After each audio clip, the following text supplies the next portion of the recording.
Warm greetings from NatStrat. I'm Shantanu Mukherjee, advisor NatStrat. And today we have amidst us most distinguished scholar, academic, professor of JNU, Dr. Sanjay Bharadwaj, who is an expert on India's neighborhood. He teaches that also in the university, and his focus is on Bangladesh. And that is our topic today. We'll discuss various facets of Bangladesh. Professor Bharadwaj has had a long innings on Bangladesh. He had lived there for about 1 year on a different assignment. He's published several books on Bangladesh. There have been several scholars, if I'm right, Professor, Yes. on Bangladesh, MPhil, PhDs and everything. Very vast and extensive. Other than Bangladesh, he has also worked extensively on other neighboring countries, say Bhutan, Nepal. He's got very comprehensive idea about that. So I'm sure we are going to get a very profound insight into what's happening in Bangladesh, what is going to happen, perhaps, and in our neighborhood. So welcome once again, sir. To begin with, please shed some light on the prevailing political stability in Bangladesh, particularly in the wake of the January 7 held elections. Thank you, sir. Thank you first for the invitation, NatStrat, and you, sir. And it's my pleasure to speak on Bangladesh, particularly, and India-Bangladesh relations and India's neighborhood policy. When we are talking about the Bangladesh recently held election, of course, again you will see that this is the fourth consecutive victory of Sheikh Hasina. That she has come again in power in 2008 with a landslide victory, and I would say that 2008 was a call for a change from darkness to the brightness, and she said that I will bring and transform Bangladesh. That was liked by the forces of 1971 who fought for Bangladesh. I would say who believed in the spirit of 1971. They are the believers of 1971 ideology, secularism, democracy, socialism, and of course Bengali nationalism. And that was much more supported by the young generations. And that I have seen from 2008 to 2024 that the present ruling Awami League under Sheikh Hasina Wajid, she has given a comparative political stability in Bangladesh that was lacking before 2008. There were instability in the electoral process, there were instability in the leadership, and there were a lot of problems that Bangladesh had faced in the past that has been given, because I have seen that Bangladesh, whenever you are going to Dhaka or other cities, you will see there is always Bandh, Chakka Jam, Hartal, and that politics has become Hartalotics. Hartal plus politics. And you know, the investors, they were not happy to invest in Bangladesh. People were insecure in Bangladesh. But what she has done from 2008, that she has given a secure, conducive environments for the economic activities, for the investors, and also the people, the local people, to do their business and their work very smoothly. And I think this is the fundamental reason that people of Bangladesh, they have voted Sheikh Hasina and her political party, Awami League, the fourth time after 2008 in 2024 January elections. Though the opposition political force, that I would say is now very weak. The BNP-led alliance was supported by the Islamist forces in Bangladesh.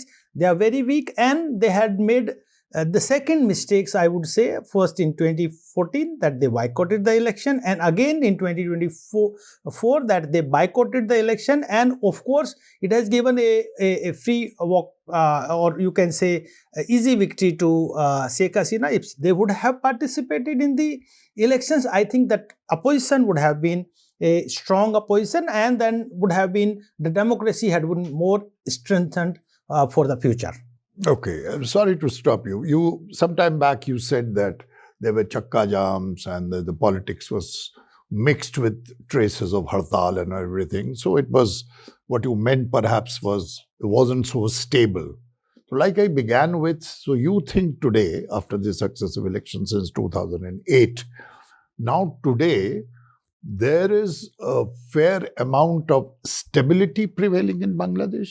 Am I correct in my assessment? I would absolutely say yes. The political stability is there, economic stability is there. Bangladesh is aspired to become the from least developed countries to the in the category of developing countries by 2026. Bangladesh is aspiring to become middle income country by 2041, and they have number of good targets, and you know that they have transformed their economy, that their per capita income is far better than many of the South Asian states. You will see their human development index are far better than many other South Asian states. So this I would say it is all because of the political stability and the investors, the businessmen, the community, the committee of the nations. They are believing that Bangladesh is on the right path under the hands of Sheikh Hasina. I would say because opposition is not taking interest and not supporting the democratic ethos and values, participating in election. So, Professor Bharadwaj, we get your point that because of political stability, there is all-round progress, the economic progress and all. So there is a stability. So we let's come from the stability to one point which is fairly recent, and you are so well updated, as I notice in your writings, in your research papers, that yesterday I came across a news item that Prime Minister Sheikh Hasina has said that the BNP outlawed leader who is in hiding in the UK, Tarique Rahman, Ziaur Rahman's late president's son, Begum Khalida's son, is being talked about to be deported to Bangladesh. And in this connection, she is in touch with the British authorities to get him deported as soon as possible. How do you read that? Do you think that UK government will oblige, like she definitely got in the past, the war criminals who were responsible for the 71 genocide, they were brought in here, many were hanged, as you know. So this Tarique Rahman, who is wanted in a number of criminal cases, conspiracy to murder, the grenade attack cases and everything, what do you think of this? Let me put in this way, that who is Tarique Rahman? Tarique Rahman is, of course, the son of Khalida Zia, and Khalida Zia is the widow of General Ziaur Rahman. So you will see that the BNP and Khalida Zia and Tarique Rahman's social constituency is military, and military represents an undemocratic forces in Bangladesh, number one. Number two, that if you will see that BNP, of course, they ruled, they came into power in 1991 and again in 2001, represented the democratic forces, but the BNP had lost its popularity, its credibility in the people of Bangladesh. Particularly, I would say Tarique Rahman is the responsible person for these things, because the way from 2001, where the BNP had won 213 seats and with alliance of Jamaat-e-Islam and Islamic Okyojot, and they had a fair chance to rule Bangladesh. But what they have led Bangladesh towards the Islamic extremism, fundamentalism, and all kinds of illegal activities, drug trafficking, arms trafficking, terror networks, and you can say very closely working with ISI in this region, with the international violent non-state actors like Al-Qaeda, Houthi, all these, these organizations were very active in Bangladesh, and Bangladesh has become a safe haven for these violent non-state actors. Number two, that the tolerance towards the opposition was also very, very less. You can say the way the positions under the state minister Lutfuzur Rahman, Babar, and Tarique Rahman, and they have manufactured to attack against the opposition leader Sheikh Hasina. She was saved somehow, and there are a number of blasts on 64 districts of Bangladesh in a day. So the way the Bangladesh had led towards the Islamizations and extremism, that reminded the people of Bangladesh that they have rejected this Islamist politics in 1971. They have sacrificed their life. 30 lakh people were killed in 1971 and 3 lakhs people, women were raped.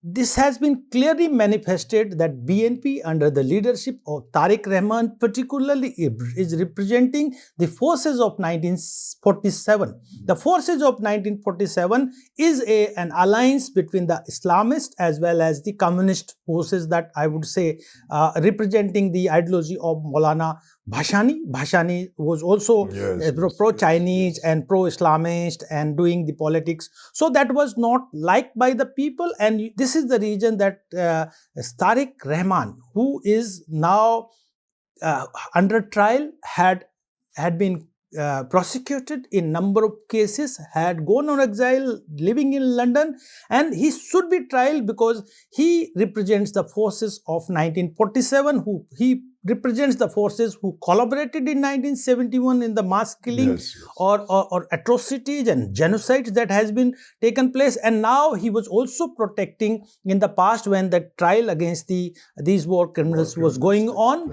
in Bangladesh. So this is, you can see that he should be brought back, of course, and I think this is a welcoming steps, and let the opposition, either the BNP or the Jatiya Party or other political parties, let them flourish to do the open and healthy politics in Bangladesh. Good thought on a note of optimism.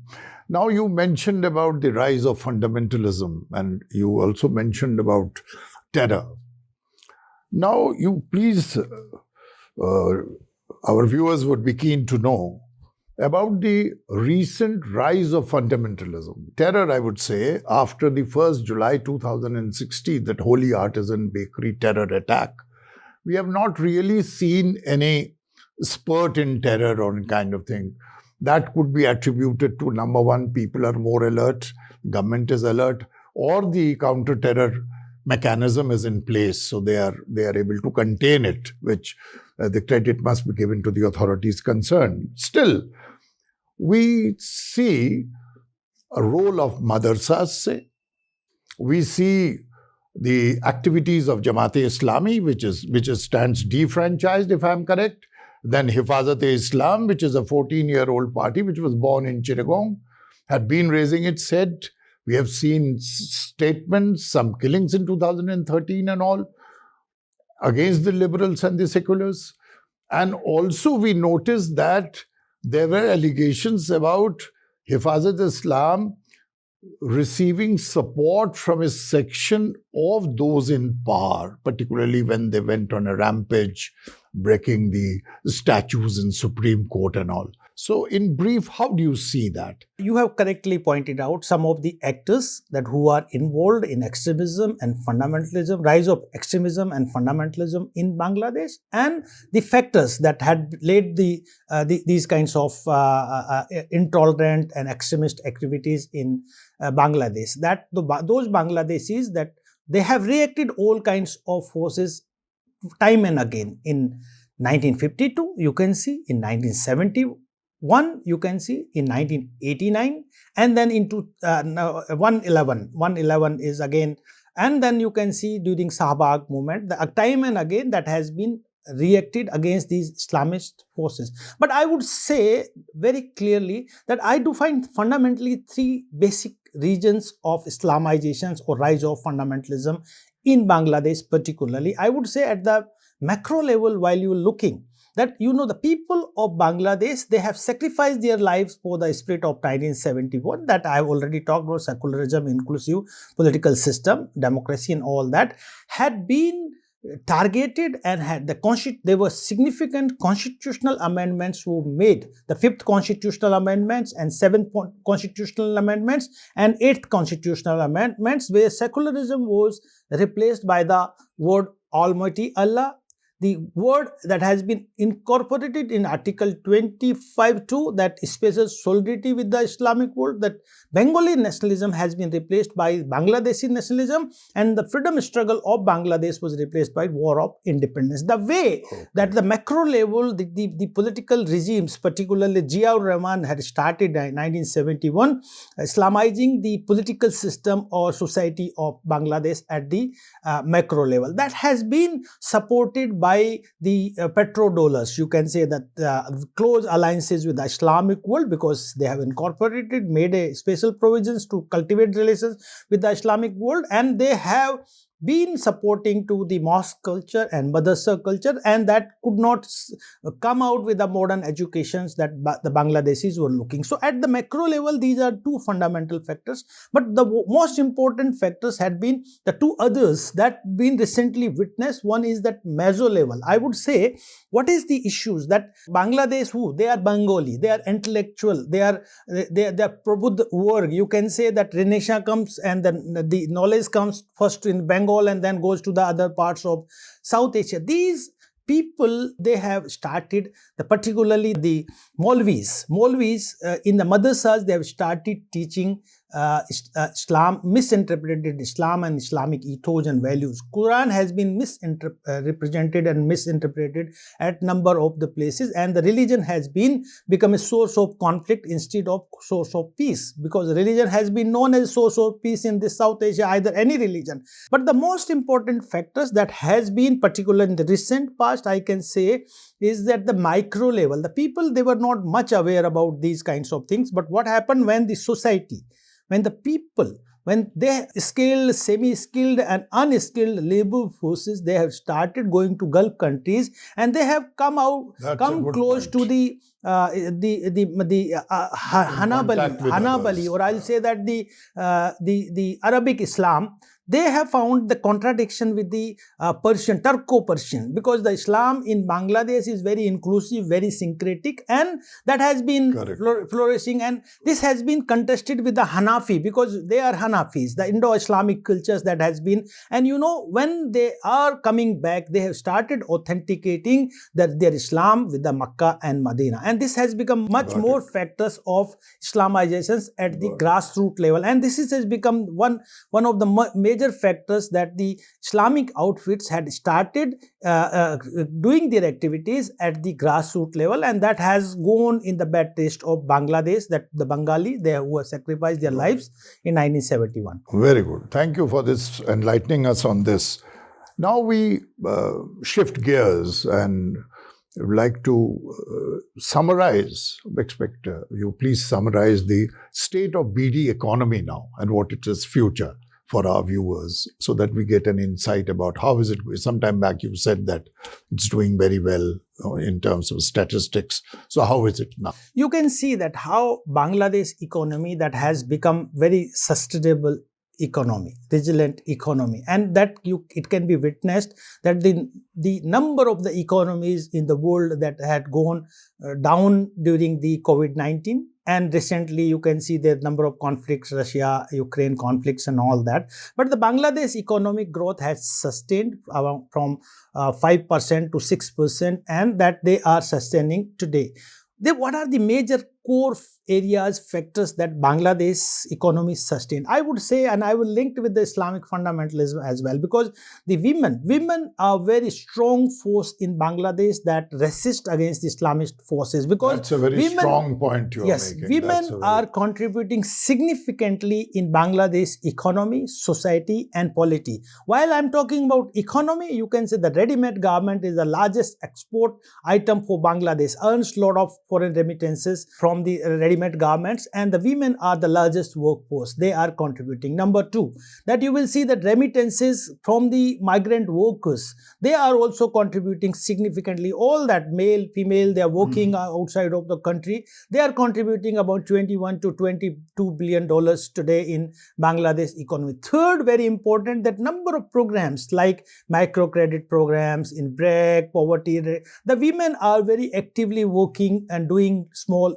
cottage industries, and they are involved in number of manufacturing sectors. So these are the things that the government's constructive policies as well as conducive environment and people's very strong support that Bangladesh economy had sustained its economic growth and become one of the fastest growing economy in South Asia. I have already talked about the indicators that about the per capita income, human development index, and today Bangladesh is, it has become a linchpin, or it's a bridge for the development of Eastern South Asia sub-region. All the world powers and major powers, they are attracting towards Bangladesh. So in nutshell, Professor, sorry for stopping you, we can know that the future of Bangladesh economy is bright.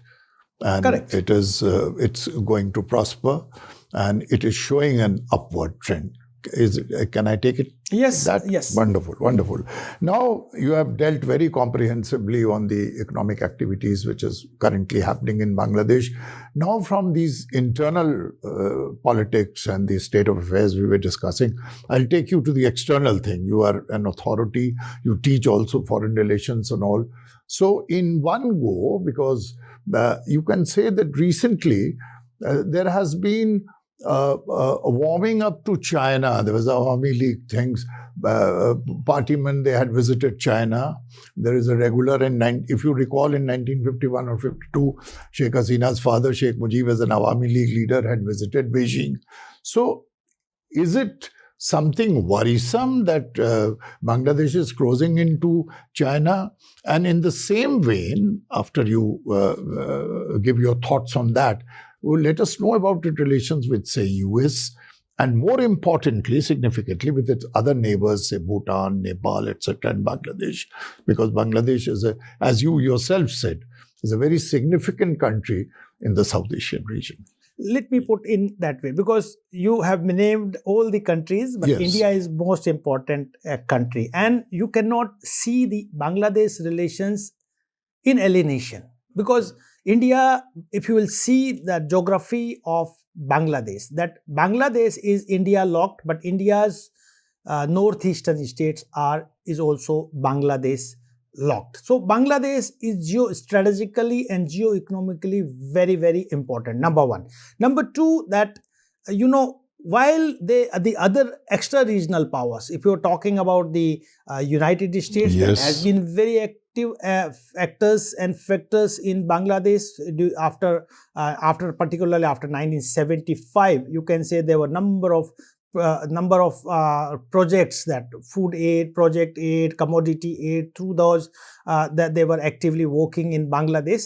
These forces, the United States, that has been actively influencing or working in Bangladesh, that has been replaced by the other extra regional power, Chinese. The Chinese, particularly after 1971, they have started cultivating, because China and Americans, they were anti-liberation of Bangladesh. They played negative role in the liberation war of Bangladesh. But after independence, that Americans, they have cultivated good relations with Bangladesh, and the Chinese, after Pakistan recognized Bangladesh, the Chinese also had started diplomatic relations, and they have started cultivating the military regimes. And the Chinese, they have developed very strong defense, military and security programs with Bangladesh. They have opened a small arms factory in Jadavpur, and from there the Chinese, they had strong understanding with the BNP and military regimes, but it had continued with the other political forces, other political parties. Even I will say the Sheikh Hasina also had adopted a very balanced approach while dealing with China, because China is an opportunity for Bangladesh, that they are looking forward to have investment and trade relations with China, though the other countries' relation is not good.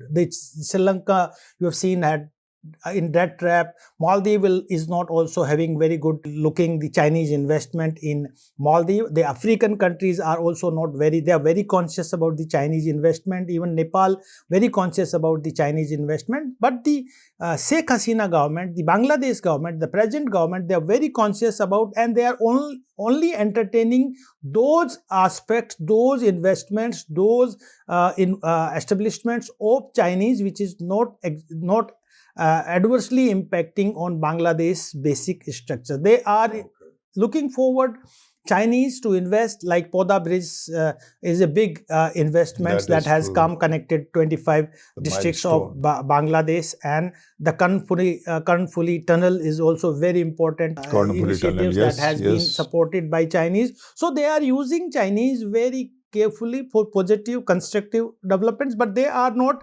allowing Chinese to develop a deep sea port like in Sonadia. They want it to, because they are very conscious about their security. They are also looking at how much the Chinese investment will generate employment in Bangladesh. That's a very important point you are making, that employment and geopolitical thing is geosecurity point, which is paramount. But here again, the present government is developing very balanced approach in a way that they are basically for security, for political, for economic developments are closely aligned, working with, developed very close partnership with India, I would say.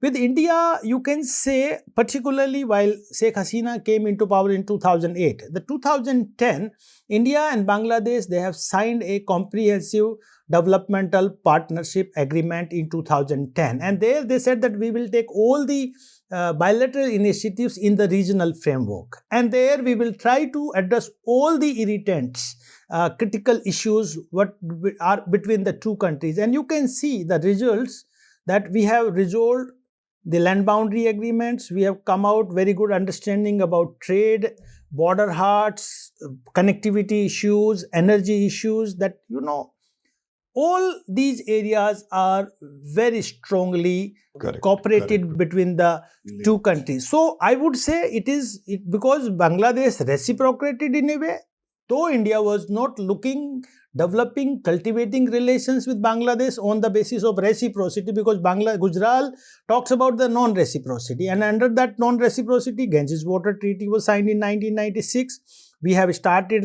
Dhaka-Kolkata bus services. We have also become instrumental in to resolve the conflicting CST, and CST Accord was concluded in 1997.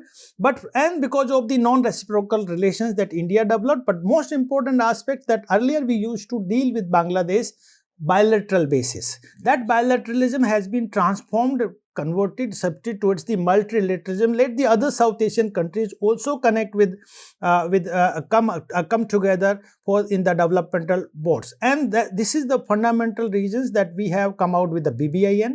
Though it could not become finally successful because Bhutan had some reservations, but at least India, Bangladesh, Nepal on energy sector, on water, on connectivity, road, and all these, let the Bangladesh, Mongla and Paira ports can be used by Bhutan and Nepal. That kind of understanding, the most important aspects that I would like to mention here, that what India used to take that very unilaterally, because it's a regional responsible power, and the smaller states had some fear psychosis, but India had come out with a constructive unilateral approach that we will come to support you and develop you. And under this policy of constructive unilateralism, India had extended a huge line of credit to any countries, that is Bangladesh. $8 billion line of credit to any countries. Very significant. Two very important projects, particularly that the high social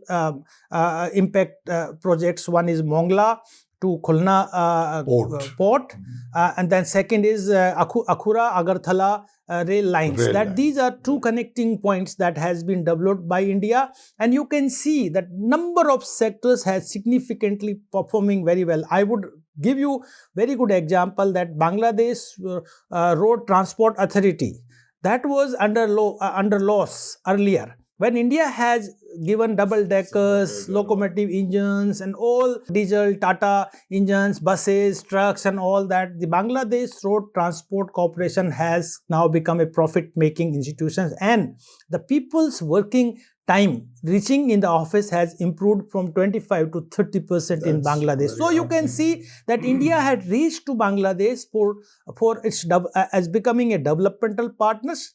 You also developed, and we are also looking. Correct. Let our northeast also become. We are also looking that not only northeast, we want to connect with the Southeast Asian countries under Act East policy, connecting culturally, connecting physically, connecting commercially, so that we can come and develop Eastern South Asia sub-region. I would say here what Pranab Mukherjee had addressed the joint session of Parliament in 2014 after Modi coming into power, that we want to see the eastern part of this subcontinent equally developed as the western part of this subcontinent. And I think that spirit was there, that India and Bangladesh, they have developed very close relations, but we are not stopping Bangladesh to cultivate its relations with China, with Japan, and with any parts of the world if they are coming constructively, positively for the development of this region. Very significant. Professor Bharadwaj very significantly outlined all the points. And other than the neighbors,